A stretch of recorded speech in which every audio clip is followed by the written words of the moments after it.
శ్రమ, శోధన సుఖం దగ్గరికి వచ్చిందంట.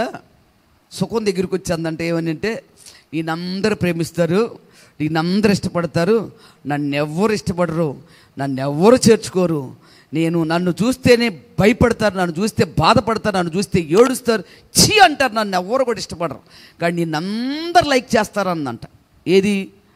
బాధ, శ్రమ, శోధన వచ్చి సుఖం దగ్గరికి వచ్చి ఈ కష్టం వచ్చి ఏం చేసిందంట? కష్టం వచ్చి సుఖంతో మాట్లాడిందంట. ఏమని? అర్థమైంది నేను చెప్పింది? ఈ కష్టం వచ్చి సుఖంతో మాట్లాడింది. ఏమని? నిన్నందరూ ప్రేమిస్తారు, నిన్నందరూ ఇష్టపడతారు, నిన్నందరూ కోరుకుంటారు, నువ్వు కావాలి కావాలని అందరూ ఆశపడతారు అని చెప్పేసి సుఖంతో చెప్పిందంట.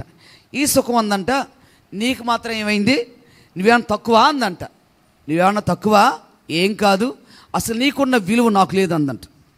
చెప్పమంటావా అందంట. ఏంటంటే, నేనున్నాననుకో, నేనుంటే ఏం చేస్తారు తెలుసా? తమ ఉనికినే మర్చిపోతారు, తమ వాళ్ళందరిని పోగొట్టుకుంటారు. అంత సుఖం దొరికినప్పుడు వాళ్ళ బంధువులు, రక్త సంబంధికులు కూడా వారికి గుర్తుండరు. అవి జ్ఞానాన్ని అంతడు పోగొట్టుకుంటారు.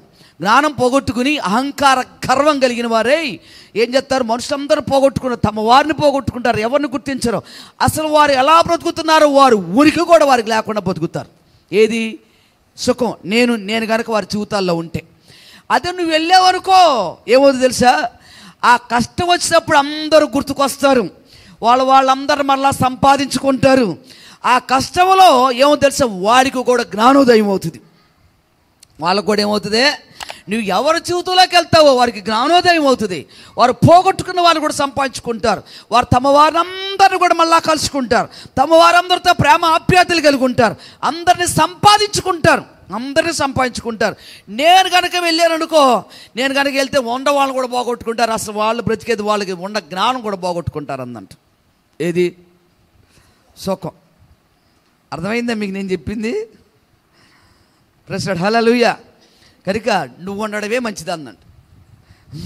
మనుషులకి ఎవరు మంచి అంటే, నేను వెళ్తే వాళ్ళకి మంచి కాదు, నువ్వు ఉంటేనే మంచి, కష్టం ఉంటేనే మంచి, కష్టం ఉంటేనే, బాధ ఉంటేనే, శోధన ఉంటేనే వారికి జ్ఞానోదయం అవుతుంది అని చెప్పేసి చెప్పిందంట. నిజమే కదా? అది నిజంగా వాస్తవం. అది దేవునికి స్తుతి కలుగునుగా. బాగా సుఖంగా ఉండి 3 అంతస్తులు బిల్డింగ్ కట్టుకుని బాగా ఉయ్యాలు కట్టుకుని ఊగుతున్నావు అనుకో, ఎవరు కనపడరు, కాస్త డబ్బు వచ్చిందంటే కళ్ళు ఎక్కడికి వెళ్తాయి? నెత్తి మీదకి వెళ్తాయి.